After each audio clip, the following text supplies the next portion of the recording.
Hi, everybody. It's Marcy from wavesofcommunication.com, and I'm here with a educational video today where I am going to describe 7 signs that your child's ears are affecting their speech development.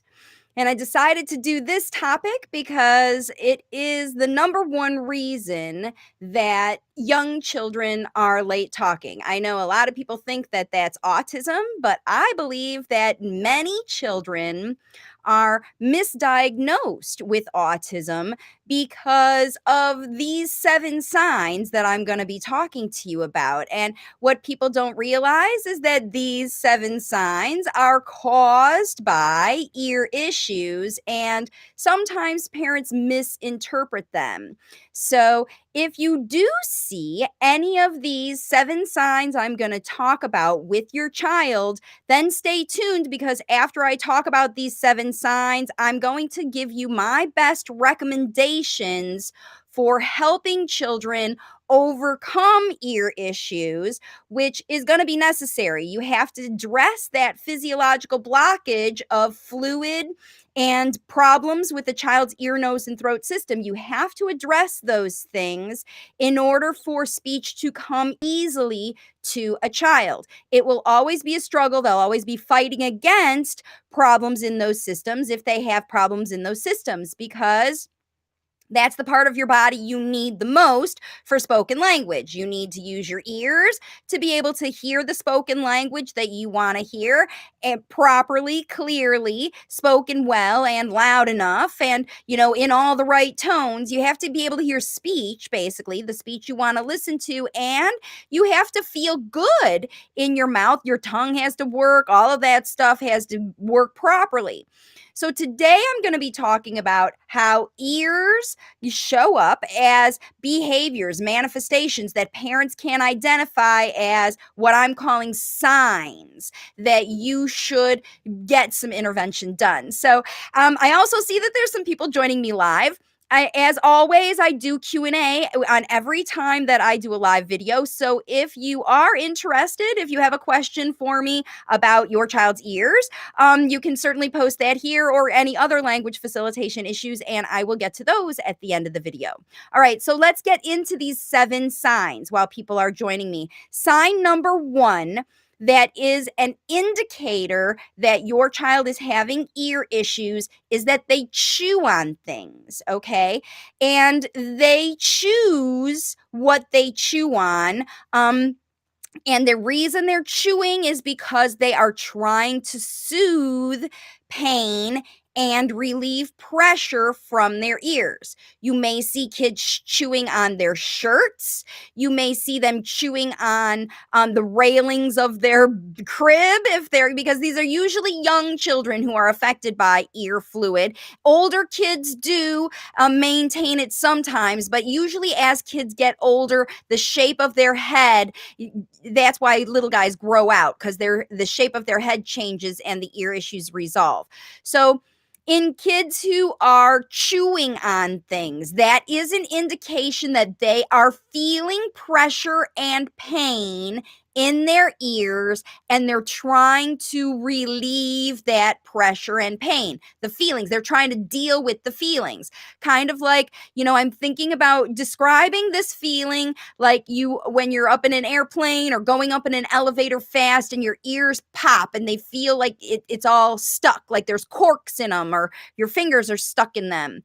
That's what happens. That's the experience that children have when they experience ear fluid. If you've ever had an ear infection, you know also that that part of the body, your anatomy, is very, very sensitive. The smallest bones and all of these very, very closely fine tissues that are being affected by fluid that's not supposed to be there. that's coming from germs that are in your child's respiratory system and leaking into that area.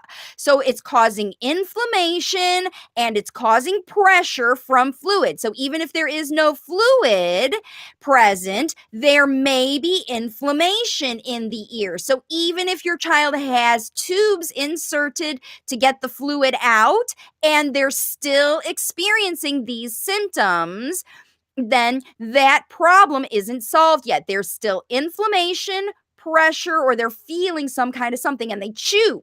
They chew on things as a way to get their head, feeling better, because the jaw right here is very closely affected to the ear area, where it's very sensitive when children have ear fluid, and even behind this area right in here, also very sensitive to pressure any of this area. So if you see your child wanting to chew on things, that means that they're trying to activate these muscles that are around this area, and you'll see them, trying to chew on things. And it might be things they want to eat, or it might be things they don't want to eat.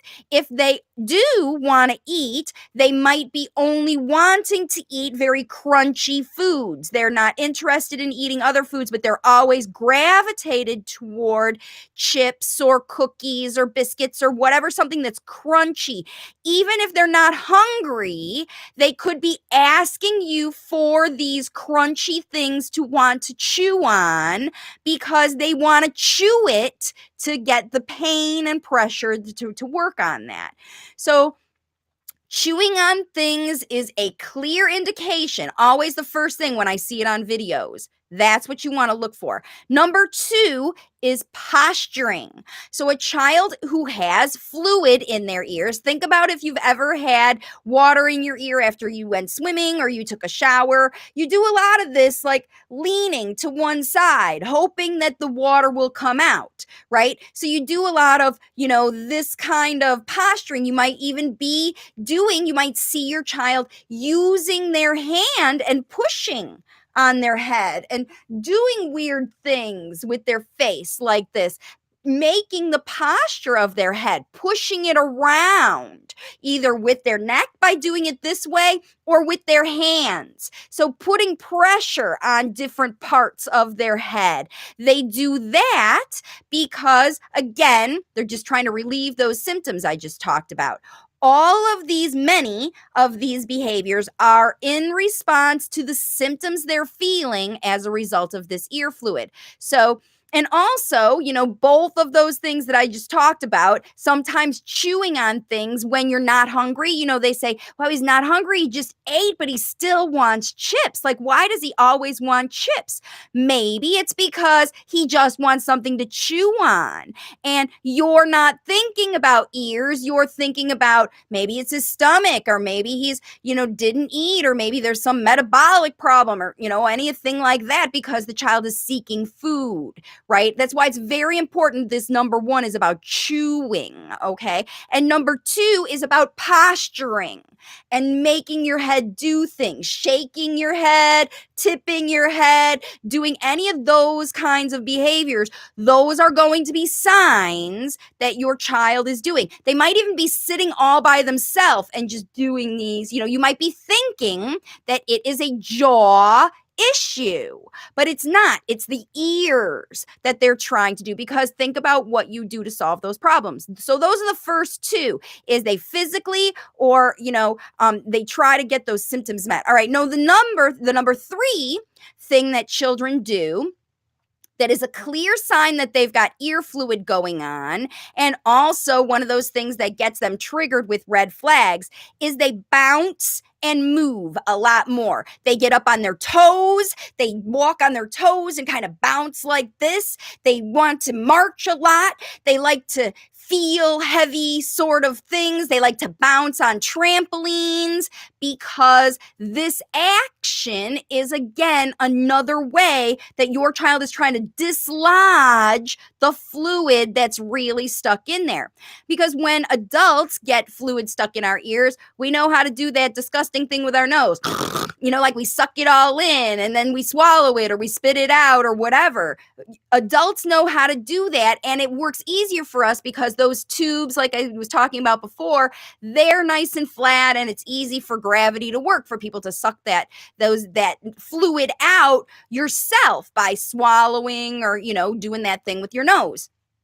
But little kids don't have that ability to loosen up that phlegm, like that thing, unless they do learn how to do it. And if your child is making that noise, they're doing the same thing. If you hear them doing a lot of that, kind of stuff, or bouncing a lot, they always want to jump on the bed, they always want to walk on their toes, they always want to bounce, bounce, bounce, and move like this. And they like to run and all that stuff, but you see them, even in their gait, trying to bounce as they walk. And it looks very odd to a lot of parents, but that bouncing action is what your child is using to try to dislodge the fluid. And a lot of parents see after they get the ear tubes in that they might see that chewing and posturing persist if there is still the cause for the fluid, like there's still the maybe there is still the infection, if they did have one, or, that's usually gone. But the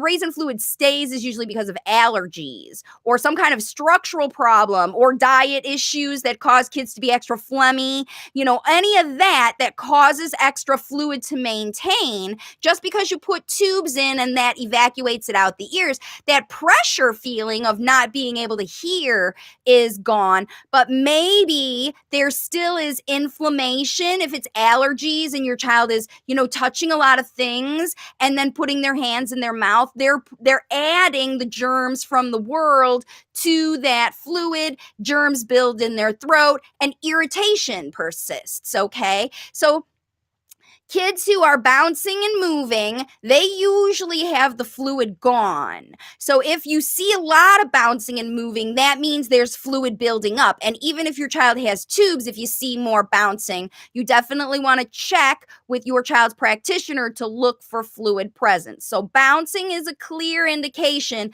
that there's fluid in a child's head. All right. And then now it comes more into some of the behavior, the communication behavior. So those other things are more physical things that you can see out easy, when child moves or does things differently. But the next thing that I want to talk about is, number 4, is that they don't want to eat. Okay. So that's because, like I said, maybe the tubes are working, but the post nasal. So instead of going out their ears as they get older, the fluid, the mucus starts to go down their throat. Okay. So they get more effect in their throat from this irritation. Like I said, they're collecting germs, touching stuff, touching their face, putting all that stuff in their face. They're eating with their hands. They're picking up germs, even in your house from you. Like if you went out and got a cold and you touched something, they're touching everything in your house, right? Unless you're, being super clean about everything. If your child has congestion, they probably are still maintaining some trigger to that congestion from allergies or viruses that get in there, and that fluid persists and it's just constantly draining down their throat, or they're spitting it out, or they're running out their nose, or things like that. And if you see that fluid persisting, then your child may not want to eat. They may be pocketing food, okay, because their throat is sore. That's why they don't want to eat. It's also why they don't want to talk. Okay, so you could have a child who had big ear, glue ear, went to the ENT, got the tubes, great, all of that, but your child still gets ear infections. They still have drainage that comes out of those tubes all the time. That means that fluid is still in there. And if that fluid looks colorful, then that fluid is infected. And so your child is, those parents who are antibiotics and all of that stuff, right? irritation, any irritation in the ear, nose, and throat system is going to cause your child to not want to swallow. So they may only want soft foods, or only want to drink things, or only want cold things, or only want warm things. Their choices of what they eat are going to change. So this is number 4. Their choices of what they want to eat, their eating patterns change. They might want to only eat chips if they don't have irritation, but if they have irritation, they might want to eat chips but not swallow them. Like maybe they love chicken nuggets, but they pocket them. They stick them all in their mouth. They'll chew, chew, chew, chew, chew, and never swallow. And again, parents mislabel these things as sensory issues, or they like keeping it in their mouth. No, it's not that they like keeping it in their mouth, but you told them not to spit it out. You put it in there. You told them to eat it, especially if you force eating in these issues. Please don't, right? Pay attention to these signs so that you can address them.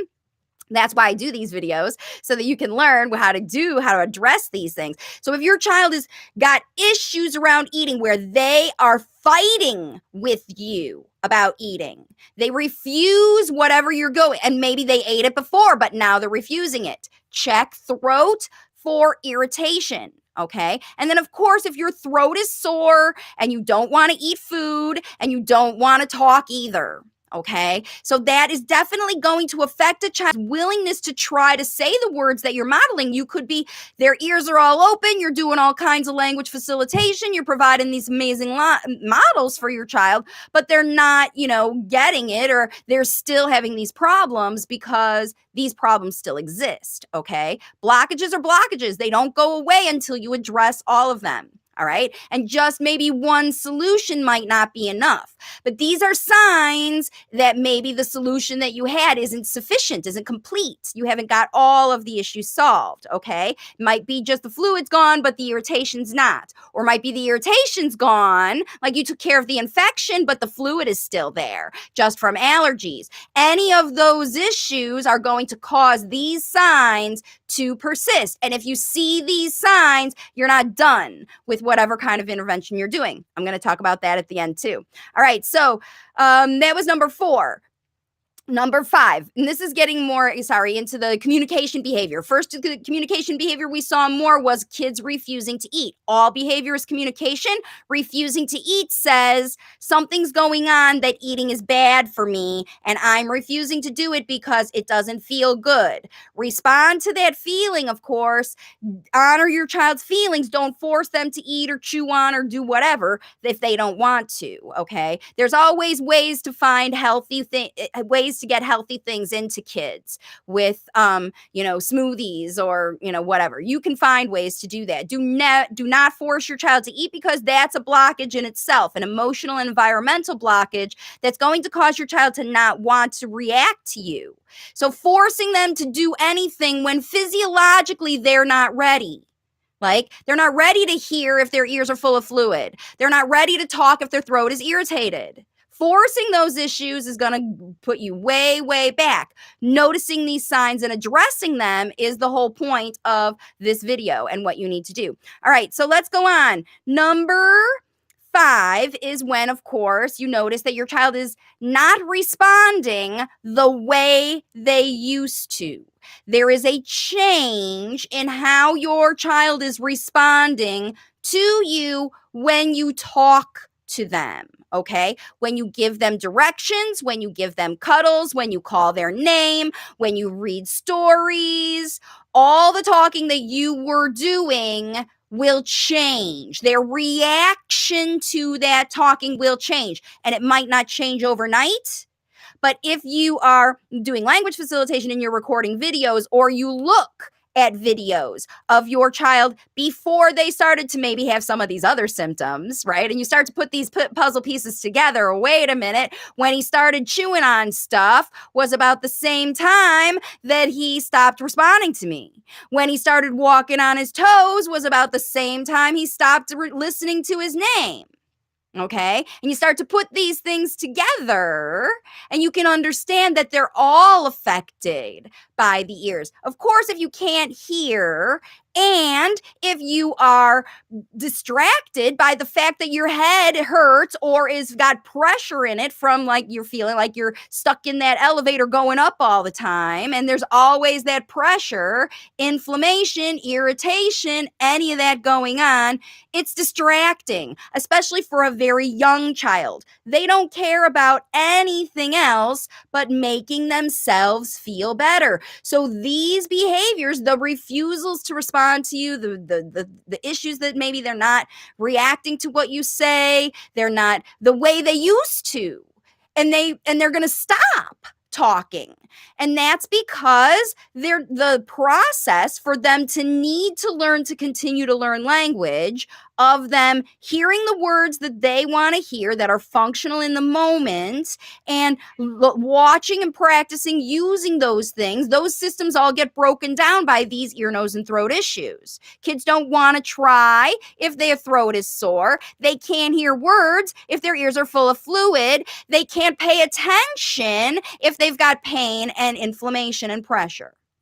Okay, so you're going to see behaviors that indicate these 7 signs that those problems are going on, and all of these signs are going to block your child from listening to you unless you understand and talk about them, okay, with your child and address the issues underlying why they're happening in the first place. So it could be inconsistent the way your child responds to you, because the fluid could be inconsistent, even if they're not infected, but it's seasonal allergies. Every spring, we have a harder time getting Joey to follow directions. And then again, it happens in October when the trees, start to fall, the leaves start to fall off. Every time there's a seasonal change, we notice a problem. And it goes away in the bright summer sunshine when everybody's warm, people are outside, there's not so much germ, transmission, all of that stuff. Kids are playing in dirt and not touching surfaces that other people touch indoors. So those things go down. Maybe in the summer, kids aren't at school now. Maybe you've seen some decrease in those things. Even if you have identified ear, nose, and throat issues or not, whether or not you've identified them, you could see inconsistencies in what's going on. And you might even believe that it's your fault that those things are happening, or you blame it on something like, autism, or, something that, why is this inconsistent thing that I can't predict happening? It's because you're not looking at the right source of the problem, right? It's all about these ears. It's all about this fluid and this pain stuff. So inconsistent response, where sometimes you get brilliant, and that's the other trick. Sometimes it is so on point that you never in a million years would think that is not the behavior of a child with autism. And you see enough of that as a mom that maybe when they go in public, or they're triggered, or they're trying to do something that people think it's hard to do because their ears aren't working, asking them to follow directions or whatever, and they're triggered by those things, or they're super shy, or they're feeling pain, or whatever is caused by these things, and they're not responding to their therapies either, or they're real inconsistent. But then when they're cool and calm and in the zone with you, you get amazing eye contact. They initiate communication with you. They try to show you things that are brilliant, okay? And that's why we're going into the next sign, okay? So after kids start to, not respond to speech, very well, the next thing, and that's number 6, is that they will start to use more nonverbal communication. They will be interested in nonverbal things, like you'll need to demonstrate things for, because if they're inconsistently responding to the directions you give them, come here, come here, come here, and they're not doing that anymore, you find yourself having to go physically get them and bring them there. Okay, if they're not responding to get the blue one because they didn't hear it or whatever, and you're like, get the blue one, get the blue one. You're saying it louder, you're repeating, you're showing them with your hands, you're giving them extra clues to help them process. And parents do this naturally. Teachers too. You see a child struggling, you want them to understand you. You see them not understanding you, you try harder to make them understand you. I need you to go outside. Come with mom, right? You start to do a lot more visual things with your body. And so remember, late talkers, for whatever reason, whether it's autism or ear infections, because kids are late talking for both reasons, but for both reasons, kids have things they want to communicate, and they're not going to stop trying to let you know if they want something or they feel something. They're just going to use behavior. Okay. So for the same reason, an autistic child cannot process and focus because they are too distracted by their processing systems. This child who can't hear also can't focus because they are too distracted by their processing systems. It's the same problem. So we have, and the problem is it's not the same cause, right? It's not the same cause. Kids who can't hear because their ears are messed up with fluid, that's a problem that you can work on and address, okay? But it doesn't matter why. Kids will do this sign. They will start to shift away from listening to you because it doesn't even benefit them because it's coming in half the time like gobbledygook or too fast or whatever. And they abandon that whole process and they get on board with this nonverbal communication that you are teaching them, right? You're doing a lot of come here, showing them, pointing, taking their hands on it, especially if you're doing hand over hand stuff. They're like, oh, this is easier. The signal's clear. I can see exactly what she wants. She does it over and over and over again. I learned that thing. So kids will shift to a lot more visual kinds of communication, okay? They'll start to hit you instead of call out for your name. They'll act like a deaf person or an autistic person who needs alternative systems because their systems don't work. Okay, that's what all children who are late talking do. So that's what you do. That's what, when you see that happening, you say, aha, something is triggering this in my child, especially if it's inconsistent. Because if they used to have this great trying to talk or they used to say words and then they stopped, what made them stop is what you need to focus on, right? And could it be that their ears got clogged? Or could it be that something triggered them to feel, cause their processing systems to be affected, toxicity, shots, whatever, right? Things change. When you notice things change, first thing every late talking family should do is check ears. The first thing. Because it is the number one thing that can be caused. And it's the easiest thing to address. So, if your child is shifting to using a lot more physical, visual kinds of communication, and you find yourself having to do that for them, that is a sign that you need to check ears. Okay. And then number 6, the last one that I have, is that your child is starting, if it's been going on for a while, that they're going to be starting to use more specific nonverbal communication, okay? They are going to, because as they get older, their ideas get more complex. So they're going to start to use patterns of behavior that actually move these things like, grabbing you and dragging you. They'll evolve that into grabbing you and dragging you while pointing to the thing they want. And if you don't get the thing they want, they'll take your hand and put it right on the thing you want. And if you don't do it, they will actually put your hand into a point and make you point to the thing they want. So they know that you have understood exactly what they want. Okay? That's how you know a child's ears are affected and that they have abandoned their listening systems and they are firmly switched and shifted into teaching you to understand their nonverbal systems, exactly what they want, the blue one, not the purple one, because they will take your hand and go, no, no, no, it's this one. Like they will show you so specifically. Okay. That's how you know it's their ears, because they have so many specific ideas. They don't want to just get anyone to make themselves happy. They have more going on in here than maybe you're even give them credit for. They just couldn't hear it. And they couldn't process it well. And they're trying to learn. It's not that they don't hear anything, they just don't hear it well enough and process it well enough. Because you might be able to get them to understand things, but you don't know how much of that message is coming in through their eyes and memory of things that they've taught you to memorize about what they do. Like every 2 p.m. when they bang on the fridge, you say, okay, it's ice cream time, right? They will train you more sophisticated thing to understand way bigger messages from way easier behaviors, because they have messages to tell you.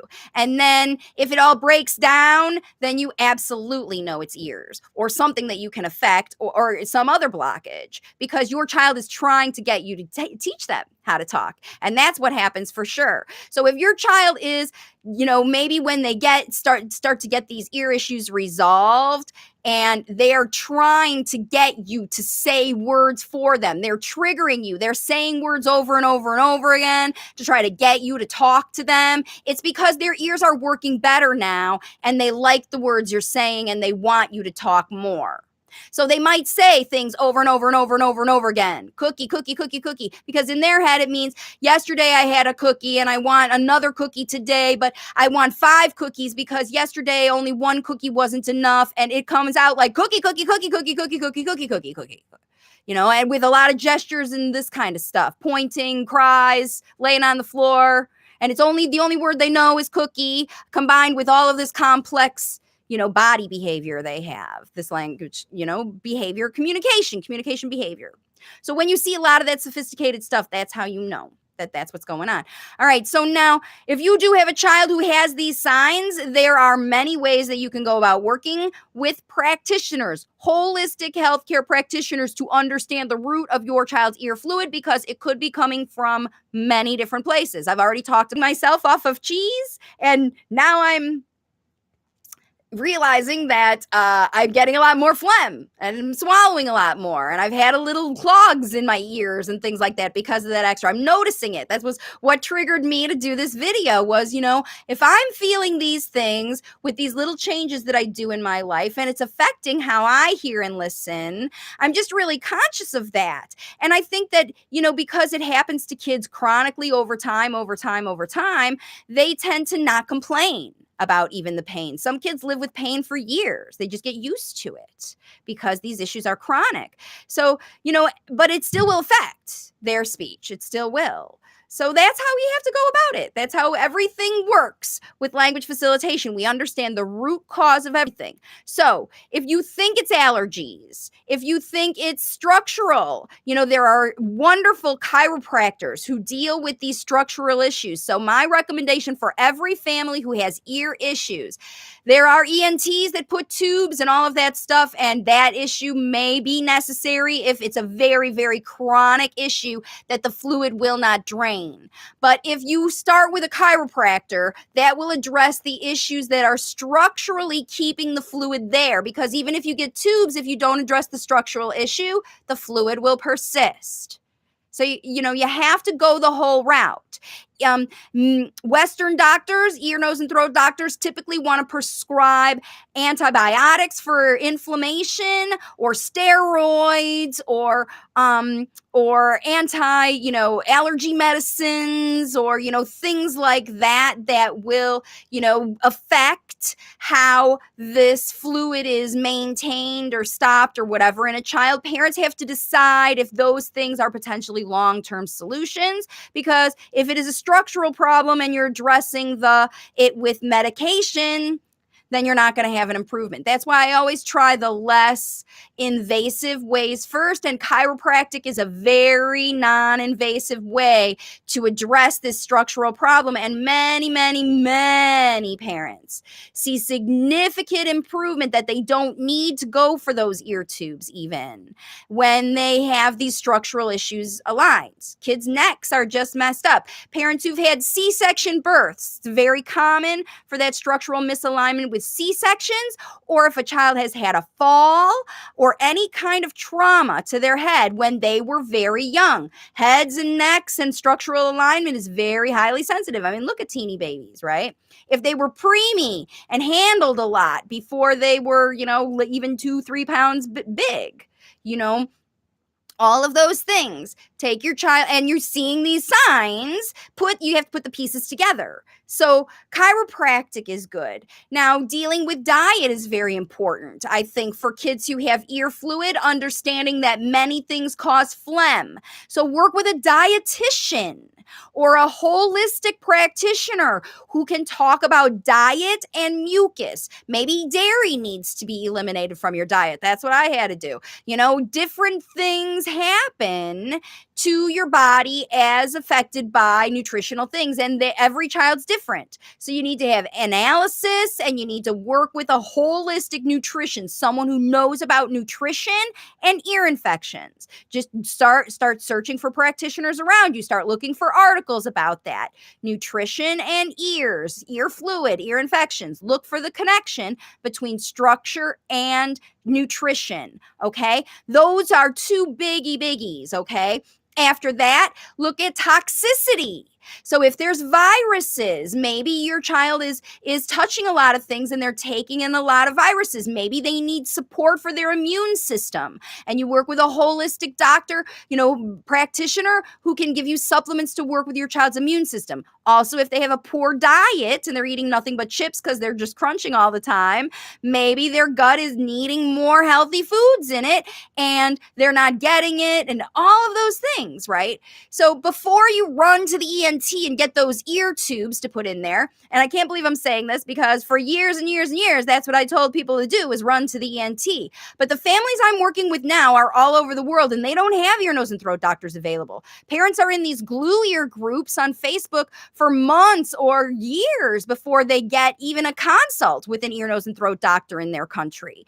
So you can't wait. You have to address these things. If you see these signs, you have to start to address them. And I know chiropractors are seeing kids all over the world. I've seen a family in Spain get one, a family in England. I mean, all over Canada, US, all over. Look for a chiropractor who works with kids with ear infections and autism, because that practitioner will clearly tell you, because they know what a child with autism looks like. And they know that these ear kids do not look the same as kids with autism. They behave the same.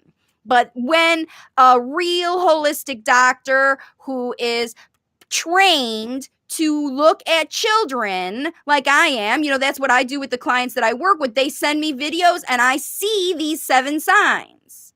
And I tell them, this is your blockage. And always these 7 signs cause parents to react and do other blockages, like look for ABA therapies or worry about Googling lists of red flag behaviors that look like all these things. All of them. Every single one of them is a red flag behavior for autism. So it's all about where you're looking and what you're looking for, because you will find it, especially on the internet. And that's why I made this video, one more video for you to watch.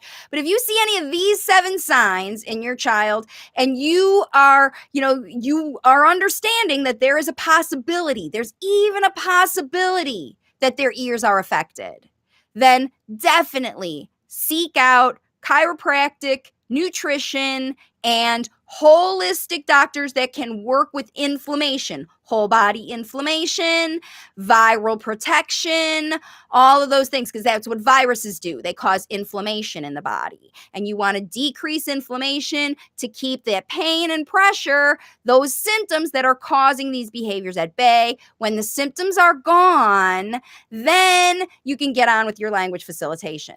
but you have to address these signs first, okay? All right, thank you so much for joining me, everybody, for this video. I'm not seeing any questions on Q&A, so I'll pop off of here for keeping this for too long.